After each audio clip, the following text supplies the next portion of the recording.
શકીશ. તો એણે કીધું કે હું વાડીનું કામ સારી રીતે કરી શકીશ. તો પછી એને વાડીનું કામ આપ્યું. એની અંતર્ગત અમે એને થાંભલા આપ્યા છે, તાર આપ્યા છે, ડ્રમ કીટ આપ્યું છે.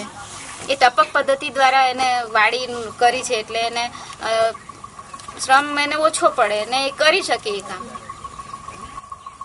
રોજગારી કામમાં હું ગયો હતો તો મને લોકો કે ત્યાંથી શું કામ થશે, તું અપંગ છે એટલા માટે. મેં કીધું હું અપંગ છું તો એ કામ કરી શકીશ. તો આ એક દિવસે ટીકાફોઈ આવ્યા ત્યારે મને લઈ ગયા મિટિંગમાં લઈ ગઈને પછી નિશાબેને વાત કરી કે આમાં 3 આઈટમ છે, તો તું શું કામ કરીશ? મેં કીધું હું વાડીનું કામ કરીશ.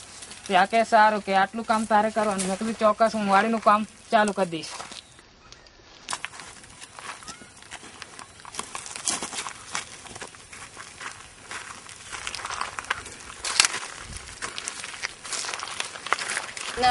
કાંઠાવેડાના ઢેડીબેન છે, એ પોતે ત્યક્તા બેન છે અને એને આંખે દેખાતું નથી અને બહુ તકલીફ છે એ બેનને, એટલે એને પણ વાડી આપી છે અમે.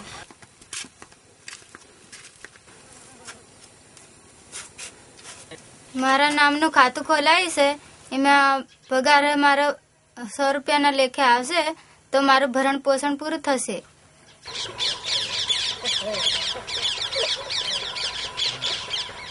આ જે ખાસ જરૂરિયાતવાળા લોકો છે એ લોકોને આવા કામ કરી શકે છે, તો સરકાર પણ એનઆરઈ જે અંતર્ગત આવા કામો દાખલ કરે ને આવા જે ખાસ જરૂરિયાતવાળા લોકો છે એ લોકોને મળે અને એ પોતે માનભેર રોજી પોતાની મેળવી શકે ગામમાં ને ગામમાં અને માનભેર જીવી શકે.